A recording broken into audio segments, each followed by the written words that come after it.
இன்றைக்கு அமெரிக்க அதிபர் Donald Trump நிறைய சொல்லிக்கொண்டே இருக்கிறார் அவருடைய பல தகவல்களை. ஏன்னா இப்போ அமெரிக்க அதிபருக்கும் என்ன தேவை இருக்குதுன்னு, நாங்கள் ஜெயிச்சிட்டோம்னு சொல்லிக்கிறேன். அமெரிக்காவினுடைய அதிபர், அமெரிக்காவினுடைய வெளியுறவு செயலாளர், அமெரிக்காவினுடைய இராணுவ தளபதி, அமெரிக்காவினுடைய பென்டகனுக்கு பொறுப்பாக இருக்கக்கூடியவர் எல்லாருமே நாங்கள் ஜெயிச்சிட்டோம், வரலாற்று வெற்றின்னுக்கிட்டு இருக்கிறாங்க. என்ன வரலாற்று வெற்றிங்கிறது உலகத்துக்கே தெரியும்.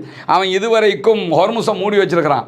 ஹொர்முஸையே நாங்கள் வியாழன் இல்லாட்டி வெள்ளிக்கிழமை தான் திறப்போம்னு சொல்லி மிக தெளிவாக ஈரான் சொல்லி கொண்டு இருக்கிறது. இப்படி இருக்கும்போது நாங்கள் ஜெயிச்சிட்டோம்னா மொத்தமாக காலியாகி ஹொர்முஸ் வரைக்கும் எல்லா முடிவையும் அமெரிக்கா தான் எடுக்கணும்.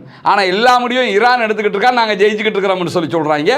அப்போ இதனுடைய லட்சணம் என்ன என்பதை நாம் புரிந்து கொள்ள முடிகிறது. அதே நேரத்தில் அமெரிக்க அதிபர் டொனால்ட் ட்ரம்ப் என்ன சொல்கிறாருன்னா, இனி ஈரான் யுரேனியம் செறிவூட்ட அனுமதிக்கப்படாது அப்படின்னு சொல்லியிருக்கிறாரு.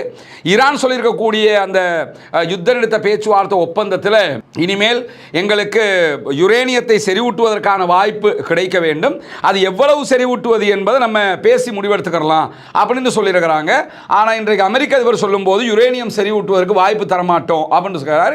இது அந்த பேச்சுவார்த்தையில் தான் என்ன நடக்க போகிறதுங்கிற தெரிய வரப்போகிற வெள்ளிக்கிழமை வரைக்கும் நம்ம பொறுக்க வேண்டி இருக்குது. அதற்கு அடுத்ததாக அமெரிக்க அதிபர் மேலதிகமாக சொல்லும்போது ஈரானில் ஆட்சி மாற்றம் வந்துருச்சான். என்ன ஆட்சி மாற்றத்தை கண்டாருங்கிறது நமக்கு தெரியலை. ஏன்னா அதே மசூத் பெசக்ஷியன் ஜனாதிபதியாக இருக்கிறாரு, அதே வெளியுறவு அமைச்சராக இருக்கிறாரு, அதே பாராளுமன்ற சபாநாயகர் கலீபா பாராளுமன்ற சபாநாயகராக இருக்கிறாரு, அவர்களுடைய அதே IRGC இருக்கிறது, அவர்களுடைய ஆன்மீக தலைவர் பதிலாக இன்னொரு ஆன்மீக தலைவர் தேர்ந்தெடுக்கப்பட்டிருக்கிறார்.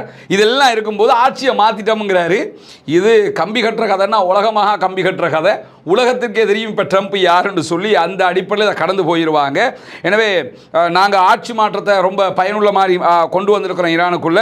அமெரிக்கா ஈரானோட நெருங்கி செயல்பட்டு இணைந்து செயல்படும் அப்படின்னு சொல்லியிருக்கக்கூடிய அமெரிக்க அதிபர் யுரேனியம் செறிவூட்டல் எதுவுமே இனிமேல் இருக்காது, அமெரிக்கா ஈரானோடு இணைந்து ஆழமாக புதைக்கப்பட்டிருக்கக்கூடிய மேலதிகமான செறிவூட்டப்பட்ட யுரேனியத்தை நாங்கள் தோண்டி எடுப்போம் அப்படின்னு இருக்காரு. இது எதையுமே ஈரான் எங்கேயுமே சொல்லலை.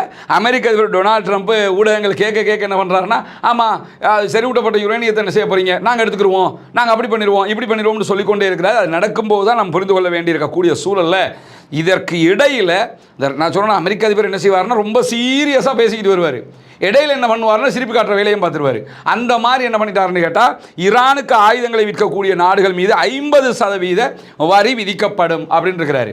இப்போ ஈரானுக்கு ஆயுதங்களை விற்கிறதா இருந்தால் சீனாவும் ரஷ்யாவும் தான் மெயினாக. வேறு எந்த நாடுகளும் அந்த அளவுக்கு ஆயுத விற்பனை பண்ணுறது கிடையாது. அவங்க கள்ள மார்க்கெட்டில் செய்வதற்கு வாய்ப்பு இருக்கிறது. இப்போ ரஷ்யாவுக்கும் சீனாவுக்கும் திருப்பி நாங்கள் உங்களுக்கு வரி விதிப்போம் அப்படின்னு இருக்கிறாரு. இதெல்லாம் எந்த அளவு தூரம் சாத்தியப்பட போகிறது என்கிற கேள்விகளும் இருக்கக்கூடிய சூழலில் தான்